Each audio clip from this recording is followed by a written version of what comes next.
You're listening to 3, the podcast.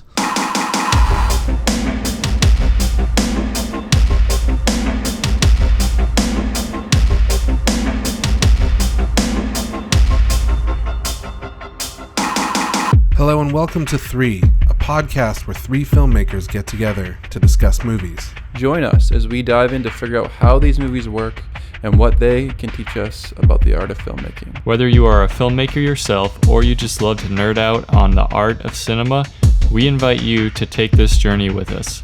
This is a film discussion by filmmakers. Today on the podcast, we're discussing Cold War, a 2018 movie by Pawel Pawlikowski. Just a friendly reminder, if you haven't seen the film, we're going to spoil the whole thing, so I recommend going and watching the movie before continuing on. Hope you enjoy our conversation. Today we're going to be discussing a movie, as well as having Lind 85% chocolate. Here's my first bite. I can't do it. I can't hold out any. I'm both interested and disgusted at the same time. Because it appeals William to your kind of darkest fantasies. left the room for a minute. He didn't like that. I'm sorry, Will. William, you didn't like that at all. Tell us about your fear about ASMR. Yeah, it just makes me feel uncomfortable. That's about it. Don't like it. That's not bad. I think it's intriguing up to the point where you start to make mouth noises. It's like... Would you guys say that ASMR is sin? It was the original sin. The original sin sounded like this.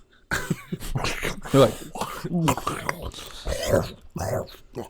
This apple Audio. is unbelievable, Eve. Natural sound Adam. was so perfect back then Adam, in the garden. you It must was so try this hedonistic. apple. Adam, you must It was try this hedonistic. apple. It is amazing. I love this apple. Caleb, you are actually really good at this. that's just my You have a microphone. I'm secret gonna channel crank it somewhere, up. Just- right?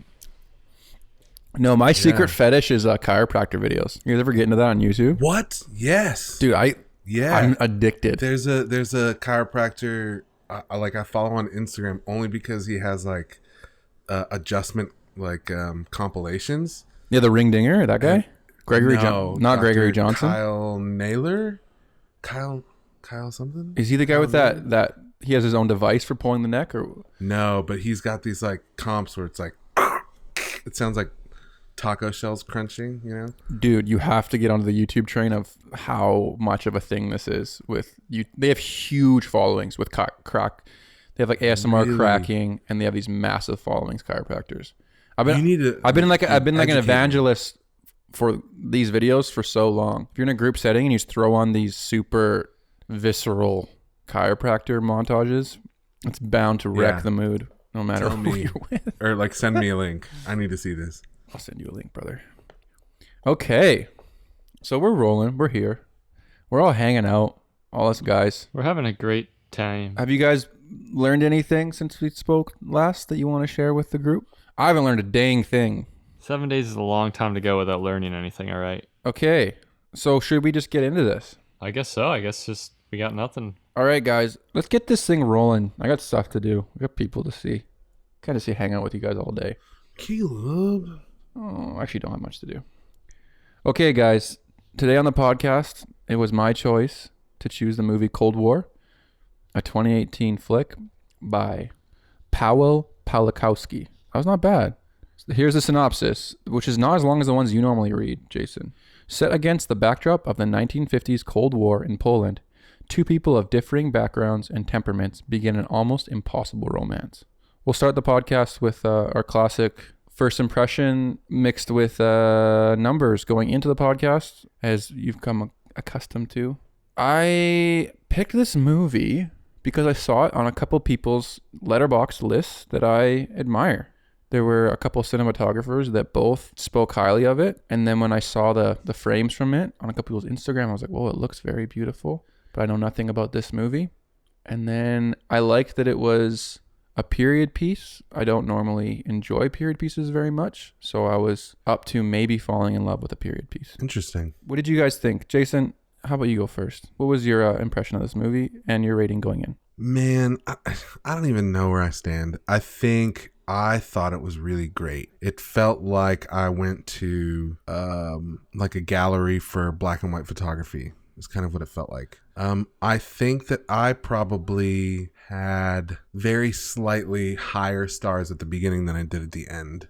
And I think that we'll get into that during the podcast. But at the beginning, I loved the exposition, how they kind of went from person to person, getting folk songs from around the country. Like, I really liked it. I felt like I was kind of exploring something. And also, I'm not sure if you guys realized it, but the songs that they were singing were pretty much laying out the story that was going to be happening, you know, throughout. Yeah. And I thought that right away. I was like, I wonder if these lyrics have anything to do.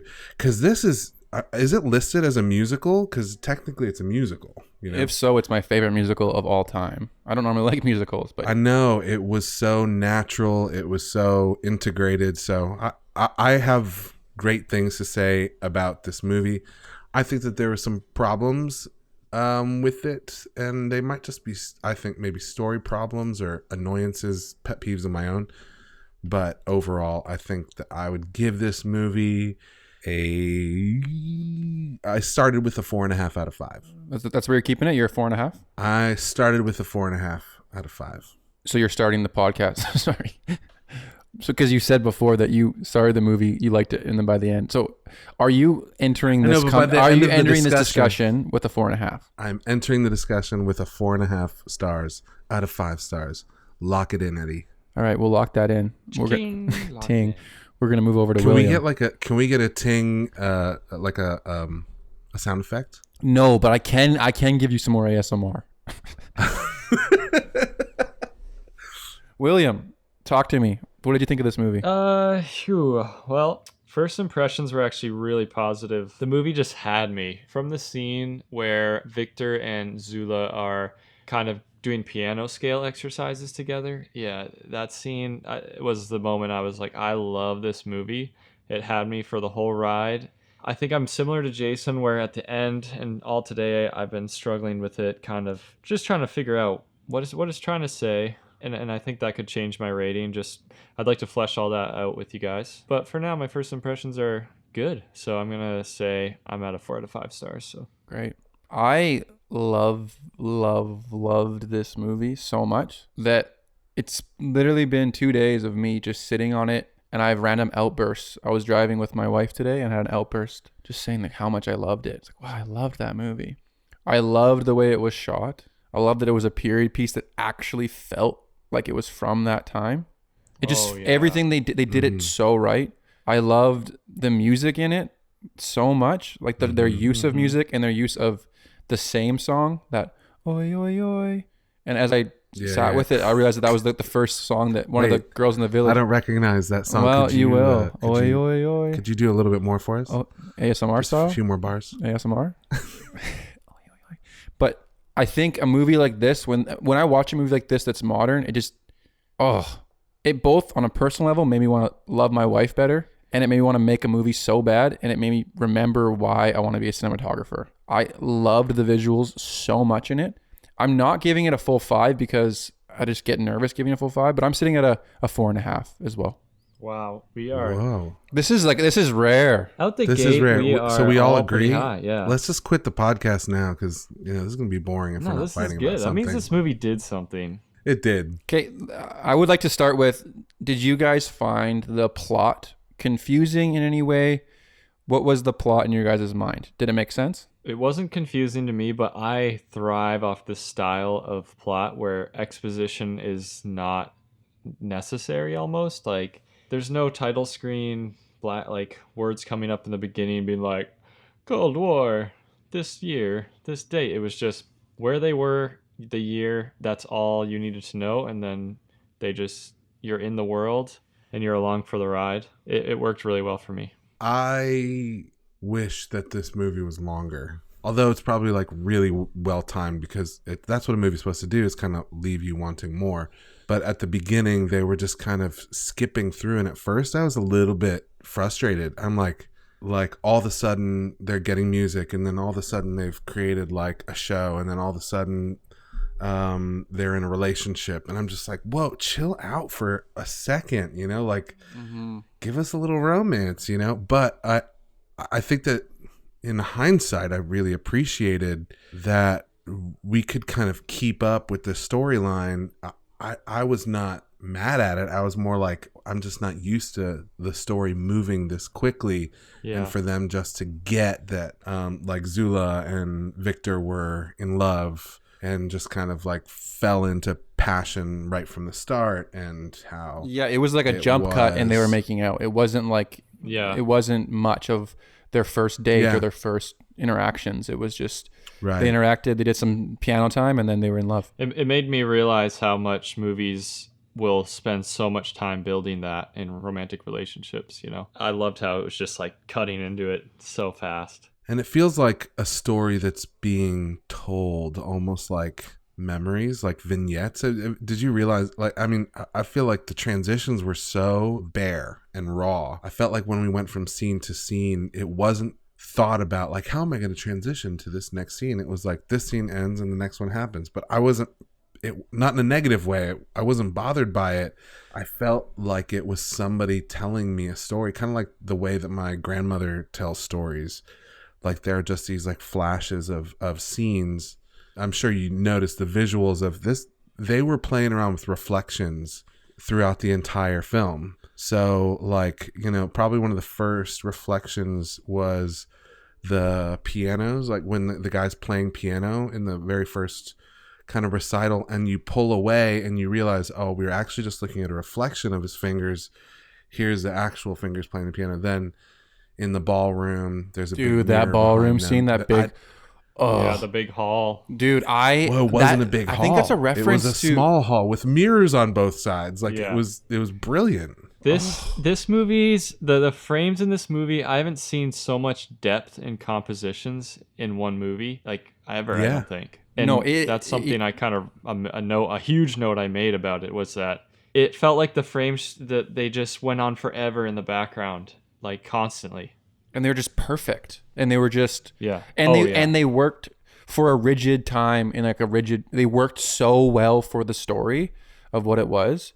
Even the fact that it was black and white was just unbelievable that they chose to do that. I would love to get into, I guess we can rave about it for a bit. I would love to get into some of the problems or the things you guys struggled with. But the one cool note or interesting note about this movie was it was actually an homage or a take on his parents' relationship, which is really something that I thought was pretty interesting. It's not like a direct story of his parents' relationship. Yeah, like they didn't kill themselves, but they... You know, they had a similar, like, back and forth, like, break up and get back together, type pattern, I guess, is what I read Which, online. Once I knew that and I knew the story, the killing themselves at the end was informed a lot more for me. But as a viewer, that was a turn that when it was happening, I was, like, outwardly like, what? Sorry, what are those? I didn't know if, like, those pills in front of them were... we're just skipping to the end. I didn't know if those were pills or like if it was a communion thing or what was going on. And then both Danica and my wife, were just like, no, what? No. Stop. Heartbreaking. Don't do it. Don't do it. Just going back to what you were saying, Jason, I feel like we were just getting key moments in their relationship throughout this huge span of time, and against the backdrop of the Cold War, which I think most movies that try to do that try to jump around like decades through people's lives, it barely ever works. And this movie, it worked so well. And I think it's because they just, from the get-go, they just did it. I liked that the passing of time is done through genres of music. And that's always something that I appreciate in movies, where it's not like the passing of time is done in, I don't know, they look older and they have fake gray hair. I just liked how the time was changing and the music was evolving as well. That's something that, it wasn't my note. I saw that on like an essay breakdown or a review. And I really appreciated that it was, starting with super traditional, and it was like jazz. And then it was like, what is that? Oh, yeah. Like Johnny B. Good or whatever that music was in the club when they were there. You can just it just feels like that was such a weird time in human history, Mm-hmm. to go from like traditional folk songs to being exposed to like rock and roll is what a slice of time to exist. Like we've been through a similar thing probably in like technology. Like, I don't know. Well, I think we're doing it at such a rapid pace that we're just used to it at this point. Right. But back then, that would have been so insane because you just had literally never heard anything like it. Whereas now we're so used to the current trend in pop culture changing every month that it doesn't really affect us on an emotional level. Really, we're just like, oh, we're just going with the flow. And I got the vibe. I think I said it earlier that these feel like photographs, but it even like plays like a photograph. Like there's so much information in every frame. Like it makes me think The coverage. Or lack. Or a lack of coverage where they were actually doing like a one frame that was almost like a single frame. It just seemed like this person, whether it's a DP or the director or whatever, had some sort of knowledge of like what still photography encompasses and how to tell a story that way, because there was just such depth of every frame. Now, I have to admit, I am not a fan of movies that go black and white or 3:4 aspect ratio. Was it 4:3? 4:3. I was not a fan of that right off the bat, but then I like just kind of fell into it. Like it didn't even bother me after the first minute. Like it was so kind of dense and rich with story around every turn. And I mean, if you really kind of break it down, the first couple of minutes are a little bit boring. It's just shots of random people singing, but it was intriguing. Like I felt like it was like pulling me in a little bit more. Like every single time, I'm like, why am I into this? Because the Kinda people like ASMR, looked so like ASMR. But the people, okay, I've been into Criterion heavily. I've been watching movies from the time that they're set in. So I've been on this big kick of feeling like, oh, it's really important to make movies set in the current time, because eventually, if they have any longevity, watching them back is so special. Like watching, like 400 Blows in Paris, it's like in the 60s, and the way Paris looks, like the smog, everything is just so special to watch. But the way that people look and how we've changed over time, it's so hard to replicate in movies. But in the opening scenes that are boring, the way these people look, like their faces, like the shape of their faces and their voices, they don't seem like they're from our time. It's such the texture, even the wrinkles. I know that's weird to say, but I was wondering why the cinematographer chose to go so sharp on the lenses, because you take a movie like The Lighthouse, which they purposely went so old and crusty and dusty and musty. I think those are literally the words they used, like to describe what the look they were going for was dusty and musty, which is hilarious. And like honestly, if I had like got this script, my intuition would be to do that. If I was like, oh, I'm going to shoot this in black and white, I would think like dirty it up, soften it up, because it'll fit that time more. And they just they used ultra primes, I think, which are just known for their sharpness. And because of that, I think you could just see so much of the texture on people's faces. And then they just cast the right people that it felt like you were in that time. Dude, the casting was unbelievable. Even just him, like his level of good looking was perfectly cast for that era. Oh, do you know what I mean? I fucking hate when movies have like way too hunky of characters for what it should be. Yeah. But this is like he was mysterious, and he was good looking, and he was manly, but he wasn't too manly. He like, and she was, like she looked like kind of like unpredictable, especially for that time. And oi oi oi. It was oi oi oi. I think that the choice of casting and the acting was amazing, but I think the writing of it was so chosen. Like it was just, they were very specific in what they allowed into the conversation, and there was no fat. It was like all the fat was trimmed. I think that it really allowed for great scenes to happen, because it all had to be about the look. It all had to be about the engagement between the actors. I think that it was probably a challenge for the actors, but they really rose to it. I think they did a really great job.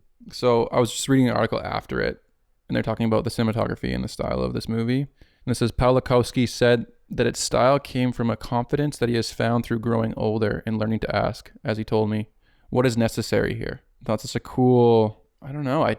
I've heard comments like that, like, oh, we want to trim the fat, do all this stuff. But it was a movie that felt like it was just, if we talk about Jason, in every single podcast we've done, there's a reoccurring theme of gluttony or too much, it's a common thing that you have said. Right. And I would say about this movie, it was, I think why we all are sitting in a very similar place was that it was not gluttonous in any way, I think. Like it truly was, Even the choice to use black and white didn't feel like a flex. Like, it didn't feel like I'm like a trendy artistic guy. It just felt like, oh, that was like, you don't need color to tell the story. It Honestly, served the story. Yeah. It moved the story forward. It honestly, to me, and I love The Lighthouse, but I'm just bringing it up because it's a more recent black and white, like trying to do the same vibe. But everybody talks about the look, and I watched this film and I was like, they did it before. They did it before The Lighthouse. Right. And yeah, maybe it's just the intentionality and like the perfection of how much it lines up with the story. And I think like that we aren't familiar with any of the faces. So you truly, this movie truly could have been made 30 years ago. It's crazy to watch because I don't know any of the people in it. So you could have told me this movie with like brackets, whatever, 1970, and I've been like, okay, that's what it is. And that is, whereas The Lighthouse felt like, yeah, it feels super playing vintage, where this doesn't feel like it was a movie being vintage or like trendy. It was just trying to tell the story. Yeah. I heard a quote recently too, just talking about in filmmaking in general, the more shots you have, the less each shot means. I was like thinking with this movie, and in that ballroom scene with the big mirror is a very good example of this, because that scene was 2 shots and it said so much. Like, so much happened in that scene. Victor was just leaning up against the wall, dead straight looking at Zula, but you didn't know until that first cutaway, and that was the end of the scene. Oh But man, I loved that. It's like then your brain all of a sudden flips back to what happened in that last shot, and you're still getting information then from that last shot. And that whole scene, I think, was just 2 shots. It's just crazy. It's like psychologically using coverage like that. I've never thought about it that way. Like, and the compositions were such that you needed time to, your eye would dart around.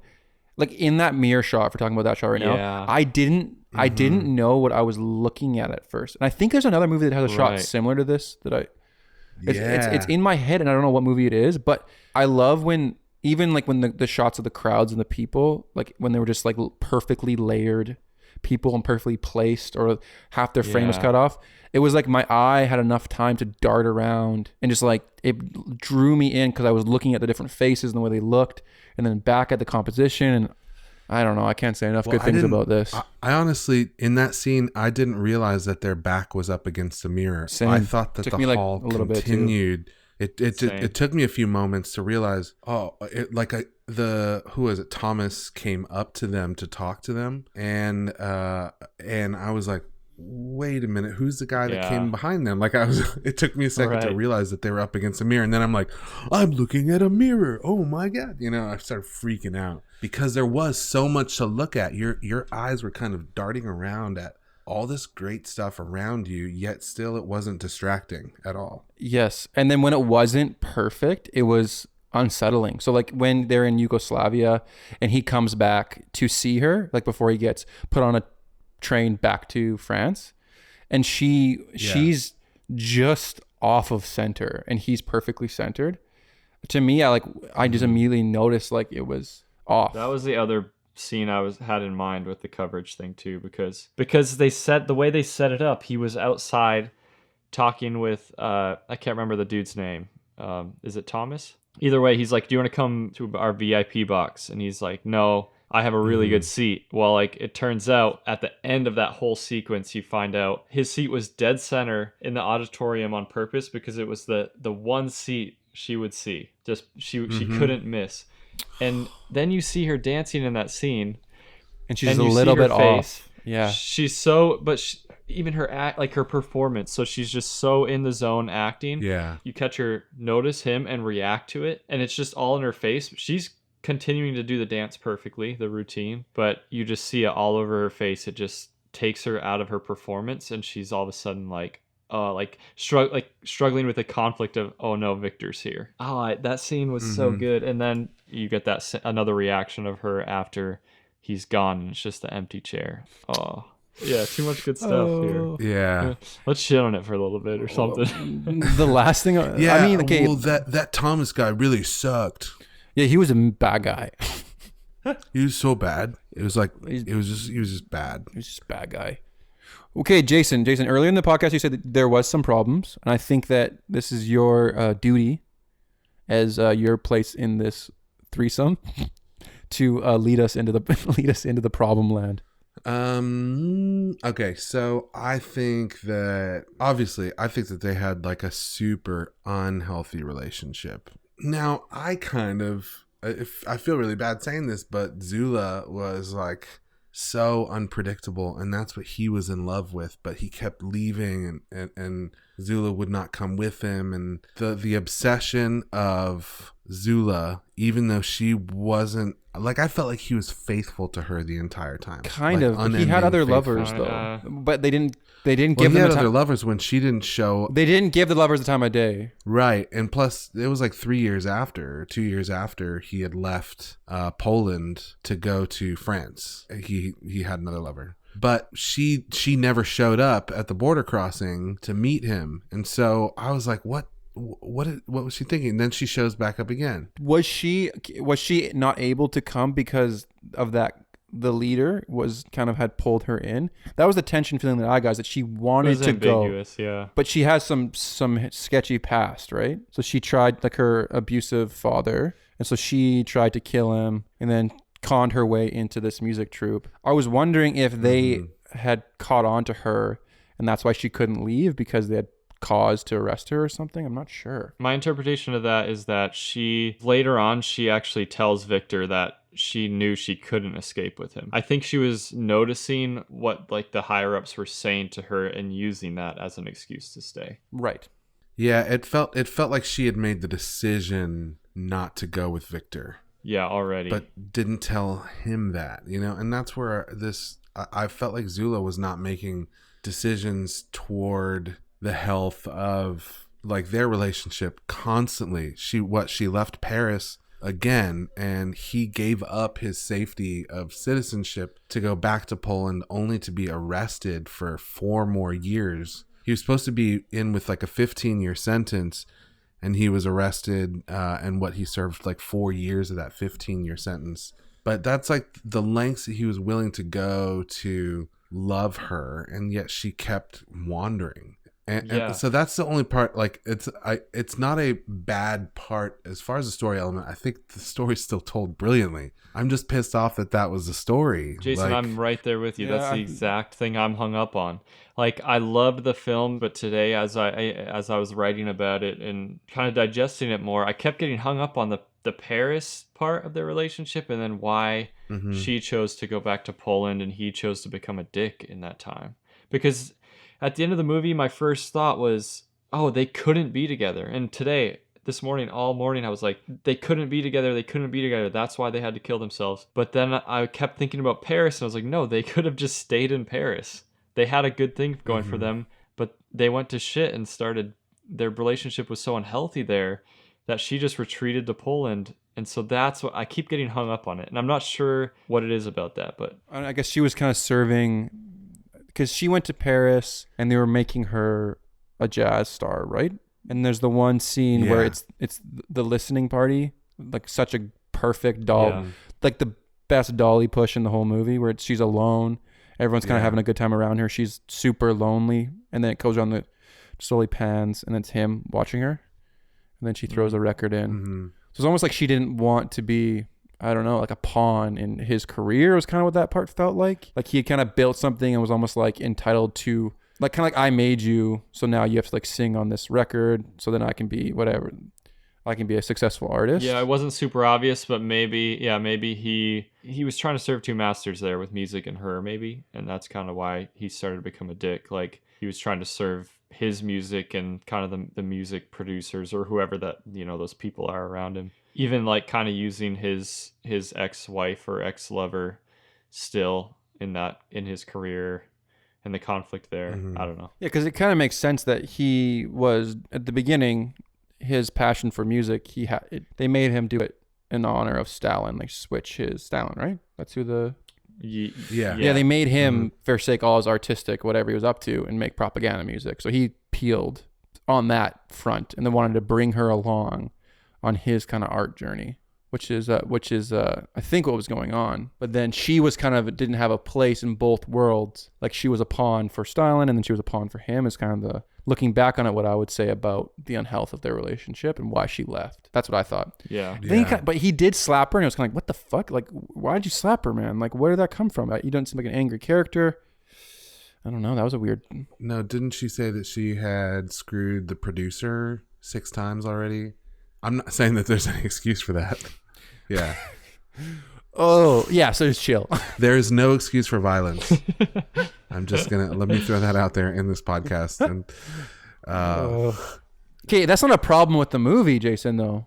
Like that's a problem with like you didn't like this, the heartbreakiness of the story, right? It's not a problem. I guess it's not really a problem. It's a story. I think my problem was I couldn't understand the deep draw towards her as being kind of unfaithful time and time again, to the extent that he went back to Poland to get thrown in jail for another 4 years. Like he defected or he escaped. So for him to come back, there was bound to be consequences, you know? So I was just like, and now I get it. And I'm trying to, I guess the question for me has always been like, does she have that much pull? You know, did we have enough exposition to understand that pull? Like as a story element, you know, they really had a pretty bad time in Paris together. Really, would he be that in love that he'd throw everything away? So it was just one of those things that I think I've been scratching my head about. I'm not saying that it's bad. No, I gave the movie a 4.5 out of 5, you know. Yeah, I'm processing it too right now. It's just one of those things. And I honestly don't like the ending. Okay, before we get to the ending, okay, I think that his going back to Poland was a surrender of his musical career as well. I think she was always so intertwined in his success. So like she came along, he saw something in her, the music troupe got very successful, and then he went to Paris, she was involved in his success. And when he surrendered, it was kind of like a surrendering because after they pull him out of jail to go back to the troupe, and that's when they decide that, hey, we're going to kill ourselves, right? So it was, I think the relationship was very, because she was kind of his muse, that's why it didn't work, because he was obsessed with his own career and her fitting into his own career, which is something that convicts me massively as a filmmaker. It's in my relationships in general. I think it's like that kind of idea of, there was years where I didn't want to be married because I was afraid that it would take me away from my dreams or my career and things like that. Yeah, we've all been through that. So I see myself in him a lot. And maybe that's what this movie was about. Maybe it was more about an artist struggling between his career and a relationship. And I could totally see that now that you bring that up. I think I don't know. That seems to make the most sense. Why they would use the same song at different points of his career, you know? Leitmotif, is that what it's called? They use the same sound bite for a bunch of different things. Did you go find it? Did you look for it so you could like play it over and over again? Yo. Yo. Oh, dude. Well, I mean, like there's the jazz version of it. There was the first girl in the village that sang it first, and he took it. And there's the jazz version of it, and then there's the version, like the sad one in the nightclub that she sings when she visits Paris. And then there's like the official one, I think. What a lovely way to tie times together. I don't know. To me, that's so brilliant to just like, I didn't even realize it was the same thing until the end of the movie. And I caught myself going, oh, yo, or whatever it was, you know? I did not catch that through it, but just like, that's like, when you said it felt like memories, that's kind of like you are in on the joke. You know the song, but you didn't know that you were in on the joke. I bet your wife D is like super excited about that. You're walking around the house going, yo. We've both been doing it today. Yo. She would not let him in. Yo. So I guess the unsatisfying part to me was, it was like she wouldn't really give herself to him at the border crossing. And then she came to Paris and she wouldn't really give herself to him. And then he came back to Poland and she wouldn't really give herself to him. Just to keep accountable, now that I'm with you, let's kill ourselves. That's what it kind of felt like a little bit. Like, I know this isn't going to work out between us, and I know I can't stay faithful, so I'll say I love you, and then we'll kill ourselves. Well, I think they were in such a place that for him to stay in the troop, she was married to the troop leader, whatever. I don't know what his position is, right? So there was no chance of them being together. He didn't want to keep making propaganda. Like they couldn't be together because his only choice was either go back to jail for 15 years or join the troop again. Like they did a favor for him, pulling him out of jail. But that was just like, you don't have a choice. Like, we like your talent. We're throwing you a bone. So there was no choice for them to be together at that point. Right? That's why they killed themselves. Well, yeah, that's what I think so too. But it was just a little bit weird because when she got off the stage from doing the set, the whole like Mexican jazz set, she was super drunk. She fell off the stage, which seemed a little bit like an accident. I'm not sure if anyone else picked that up, but it felt like real. That wasn't supposed to happen. Yeah, it did. It felt like real. It was like real life. But anyways, then she throws herself on Victor right in front of her husband and her son. And so I was like, wait, is he cool with this? But there was like an element to it. It kind of makes sense a little bit because he probably knew how unpredictable she was, you know? But it seemed like he was almost kind of cool with the fact that they disappeared together in the bathroom for so long. And that she like kind of threw herself at him because she was so drunk. And he didn't really bat an eyelid. That's what I felt with all the other lovers. It was almost like all the other lovers were participating in that was true love, and they were okay with it. Like his writer lover didn't give a shit, really.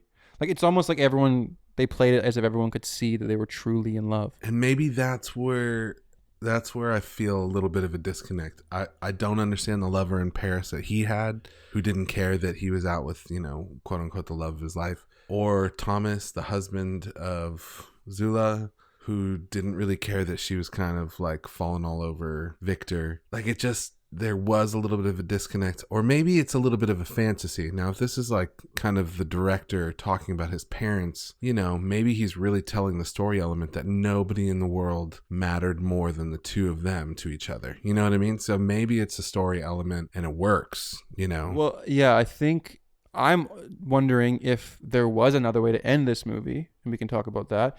And I'm also just realizing that it was about his parents. And by the time they got back together for the last time, they were so sick, is what he said in the interview that I read, that they were just sick. It was the end for them. So they basically wasted their whole life and then died together. So I think that kind of informed that decision. But I still, without even knowing that decision was the last gut hit. It's like, what?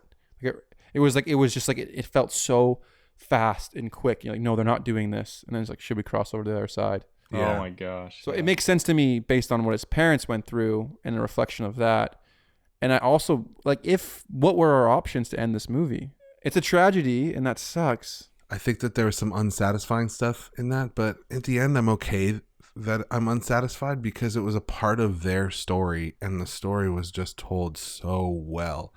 So I guess even the more that I talk about this, I'm not going to lower my score. Like, I really like where this movie sits. And I don't know why it affected me so much, but it did. Like, it just felt like it was really great storytelling. Well, I could see this affecting you, Jason, in a particular way, or people that have lived on other sides of the world. There's something about stories where, like, whether it's immigration or things like that, holding you from being with someone. Listen, I don't know if you were in love back in Australia, but we can get into it right now. And in like an evil government, you know, looking over your shoulder. For everyone listening, Jason, is deported the word? No. Well, no. Jason lived in Australia for what? 25 years? Yeah, I was kind of deported. How many years? 12 years? And then 15. They wouldn't give you another visa. 15 years. Yeah, they changed the laws in regard to my immigration application. And so all of a sudden, after I had like applied, the laws changed and I was no longer eligible. And so I went through like a process of appeals, and ultimately it was kind of at the end of the visa journey for me. I was kicked out of the country. So because of how long I was in the appeal process, I got like a 3-year ban. So I can't even go back to Australia for 3 years, the place I called home for 15.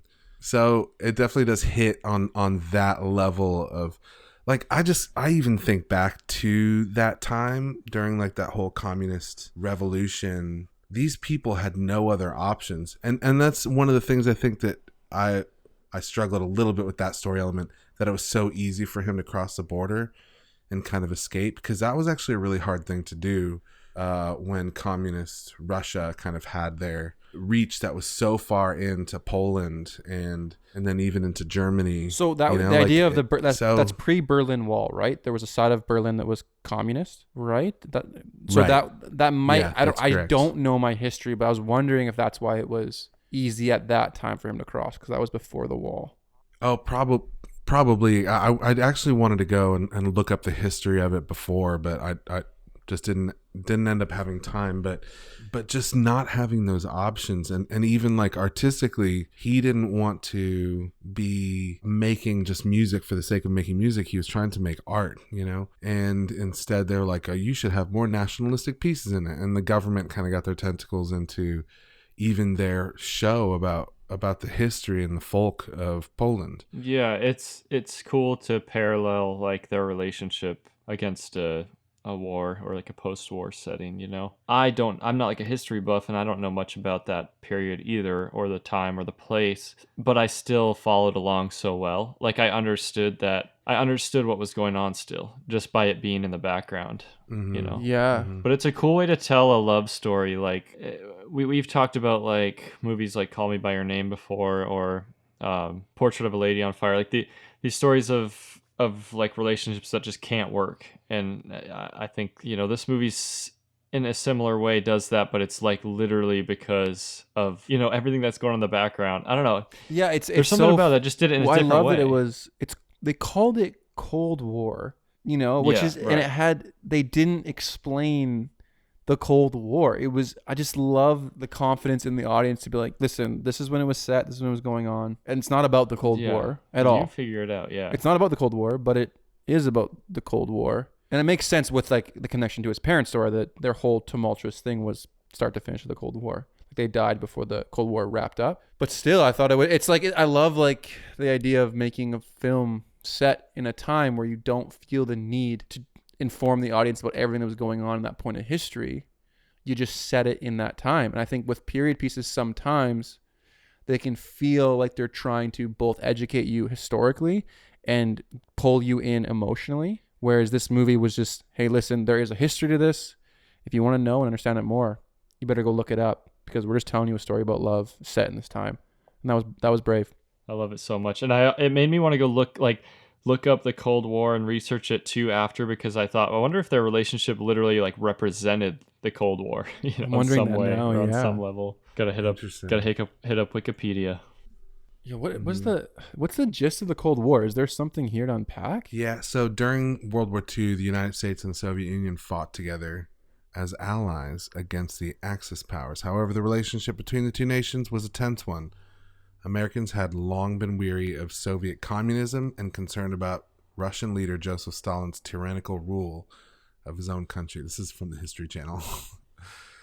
So, for their part, the Soviets resented the Americans' decades-long refusal to treat the USSR as a legitimate part of the international community, as well as their delayed entry into World War II, which resulted in the deaths of tens of millions of Russians. After the war ended, these grievances ripened into an overwhelming sense of mutual distrust and enmity. And so it kind of went all the way until 1991. And it was always this kind of like anti-American sentiment towards communist Russia and Russia's controlled provinces.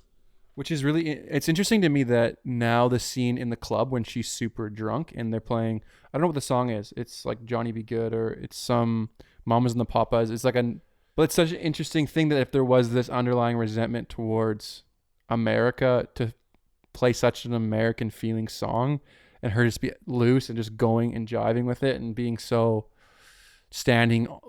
far from rigid, standing on the bar. I like that. This is the most we've agreed on a movie to date, for sure. What does that mean for our future?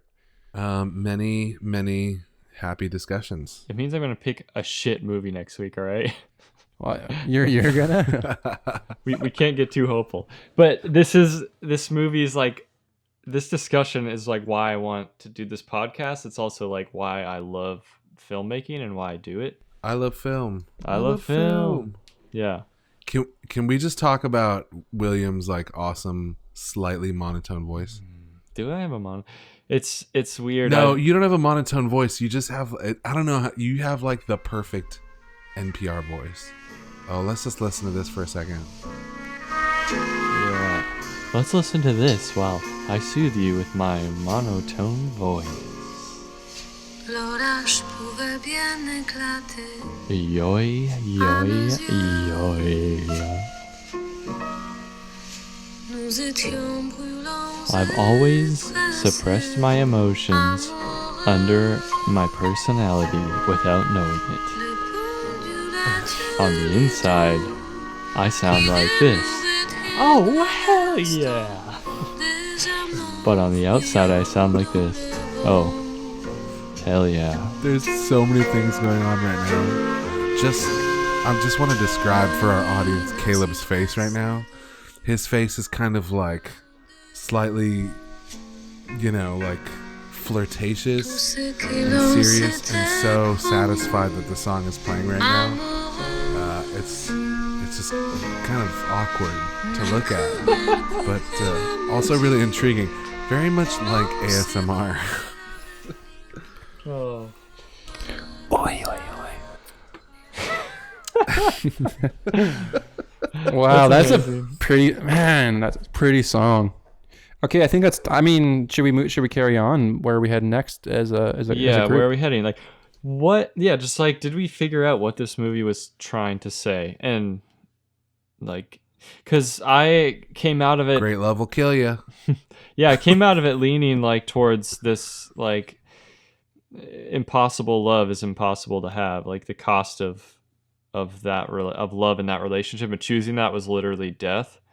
But like I said, then I kind of got hung up on the whole. Well, they could have had that in Paris, kind of. But I don't know.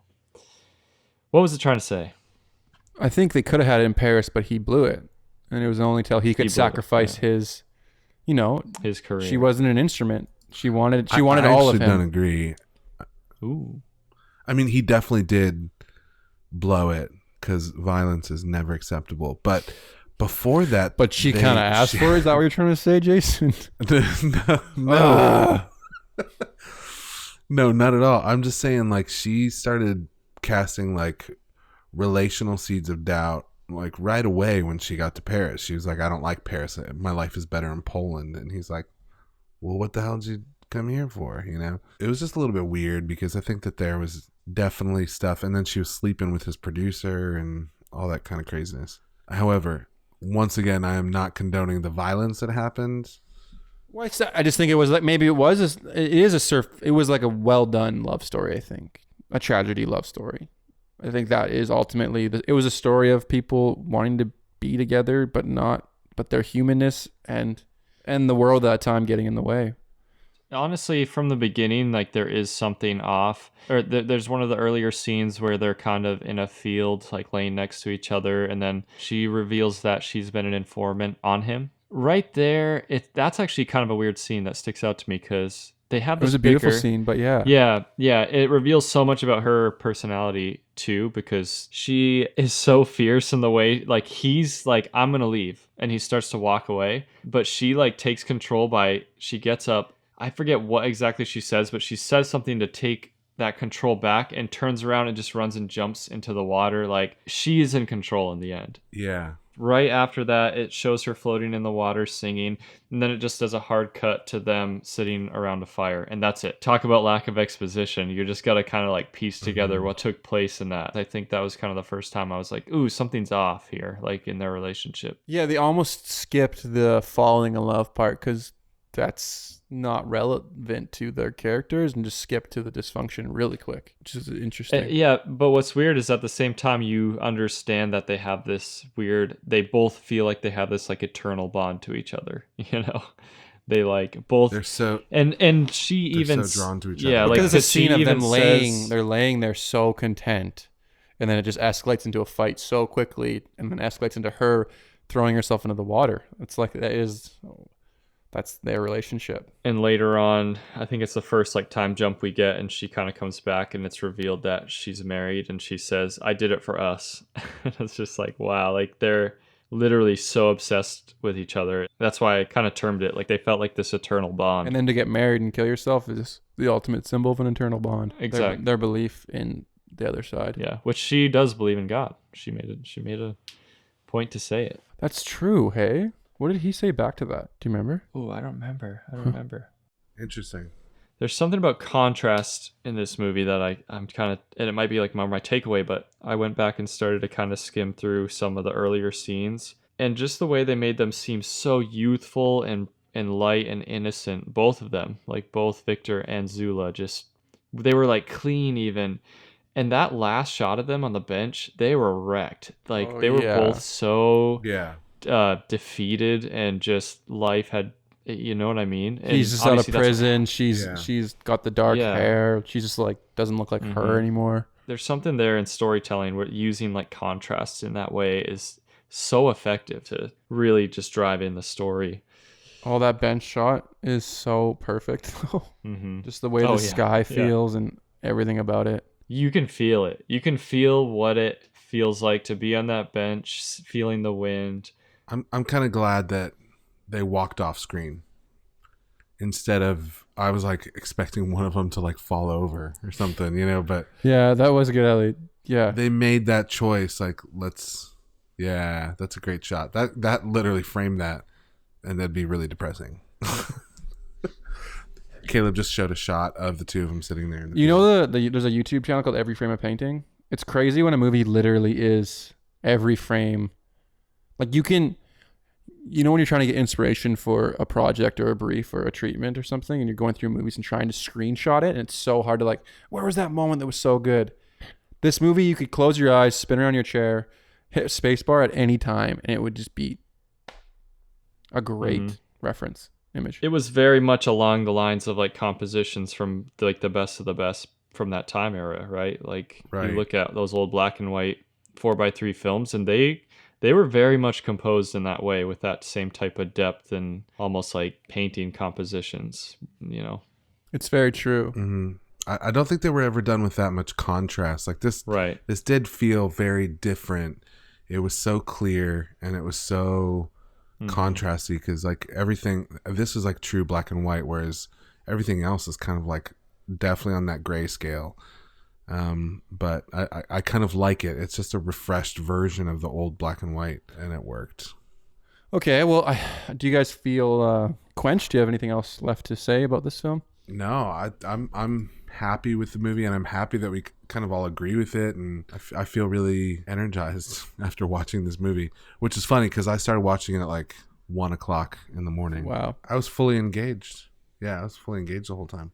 It kind of goes to show that I think in some previous episodes I felt a little misunderstood, like the classic, there's a line of filmmakers where, well, you're just going to like those movies and you're just going to like those movies, and we're not going to see eye to eye. I think it's really encouraging to me when a film comes along that truly bridges different aesthetic leanings, or different, like how we generally go into a movie, The Square, and I'm way more easy on it. I kind of enjoy it, and you guys are like, dude, like this movie is irritating, it's annoying. It's something just to be said when it's something that we can all just agree on. Yeah. It's super cool. I mean, it's like that's kind of what you're heading for. It's not just cool, it's not just romantic, it's just, I don't know. Is that what cinema is? I don't know. It just feels so done right. It's something that kind of brings people together, and it's definitely one of those things where I think that this movie kind of brought you into line from your like being way out there on the edge. Yeah, and like you, like with your, I don't know, like your kitschy cliche leanings. Hey, and I gotta say with me, because I'm so positive, and this was a tragedy, and whenever I love tragedies, I'm like shocked. I'm like, I shouldn't like this so much. Okay, don't you feel when watching this, Liam, back to our conversation 2 weeks ago with Mother, that this movie is more timeless? Do you think that this movie will age better than Mother? It's an interesting question, because in a way this movie felt like it had been made at the time. And I was watching something that was already timeless. Well, okay, I'll just say this. What you were just saying about kind of hitting on how, wow, it's refreshing that we all love this so much. I kind of was reminded how art can be so universal, but it can be so particular too. And that's why you love The Square and we didn't, and I loved Mother and you guys didn't. And now all of a sudden this one movie has something that we're all just so into. And there's something universal about this movie that wasn't universal about Mother. So yeah, I guess just processing that real quick, I would say this movie should be more timeless than Mother, because there's a reason why the three of us with all our diverse backgrounds in film and where we come from are so on board with it. And especially it being a film that should be so unrelatable from Poland, you know, from a culture that we know nothing about, or I know nothing about. I guess this movie is so exciting because it paints a picture of what the ultimate goal is of filmmaking to me. Exactly. Yeah, me too. Honestly, it's just to make something that it's not asking everyone's opinion and then making what everyone kind of says they want. Do you know what I'm saying? It wasn't like a classic, like based on all the best rated films of the past 20 years, I'm going to do this and that's why everyone's going to like it. It was very bold and very its own thing. But as a result, I don't know if everyone would like this movie, but with us, it went from just being something cool or something too personal to being something universal, not genre tied or not, I don't know, aesthetically tied to any type of person. It's like it brought peace in the Cold War. Holy. I just love that cinema can transcend all that. I want to call it magic because it feels like magic to me, and that's why I'm doing what I'm doing. Movies like this remind me of that. Well, I think maybe quickly, I think what I said 4 going in. I'm for sure at a 4.5. Part of me wants to give this a 5. Okay, my rating going in was 4, and my rating going out is 4.5. Jason? My rating going in was 4.5, and my rating at the end is 4.5 still. William? Going in, I was at a 4. I'm gonna lock it in on Letterboxd at a 5. Wow. Holy shit, you're brave. I might do the same. Because I thrive off the experience. I love just finding reasons to just love life in like the experiences of day to day, good and bad experiences. I love experiences that seem to transcend like everything I know. And I feel like the experience of watching this film late last night, digesting it all this morning and writing an essay on it and then having these conversations with you guys is just, it's amazing. It just reminds me how good life is. And so I love you guys. I gotta give it a 5 stars, guys. I love you guys. 5 stars and a like on Letterboxd. This movie reminded me that I love you guys. Sorry if that was too out there, but no, I loved it, man. How I feel, I'm being honest. I think there's a posturing that sometimes I bring into life where it's just critiquing for the sake of critiquing or not giving something the credit's due because there's some safety in being the critical one. I found safety in that in my life. And I think what you're saying is absolutely true. There comes a point where you just gotta say, you know what, I love enjoying things and I love giving things a 5. And that's good. Let's just do it and see what Why happens. not, man? Just go 5. And in a year when I've watched this movie 20 more times, you know, maybe I'll change my rating again. When you've watched Mother another 5 times. Even listening back to that episode, I was like, he's already watched it 3 times and he's well, okay, wait. What I was thinking is watch Caleb it 3 more times. I cannot believe that. Guys, I would like to just jump in here and say that this movie discussion was about Cold War. Okay, you can take your fight elsewhere. No, but this fight is filmmaking, all right, and this is film discussion by filmmakers, all right. This is 3 podcast.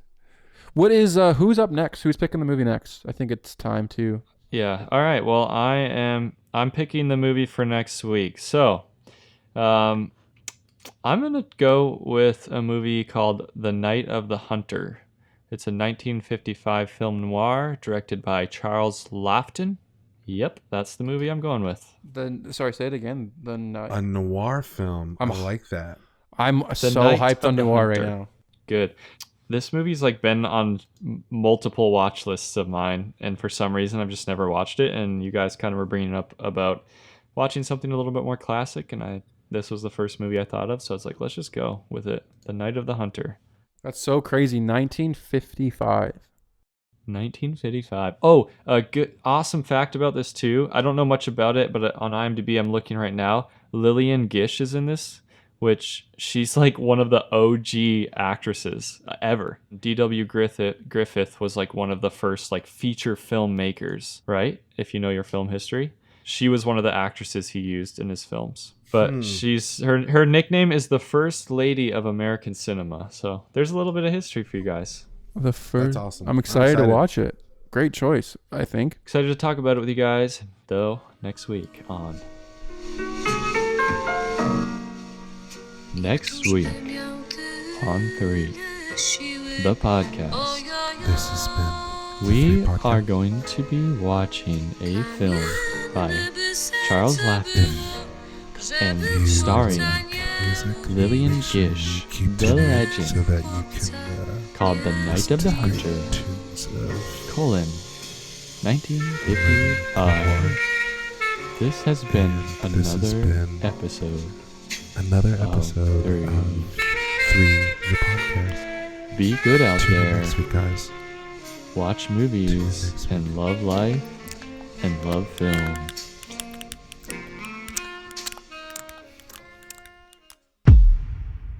Thanks for joining us on 3, the podcast.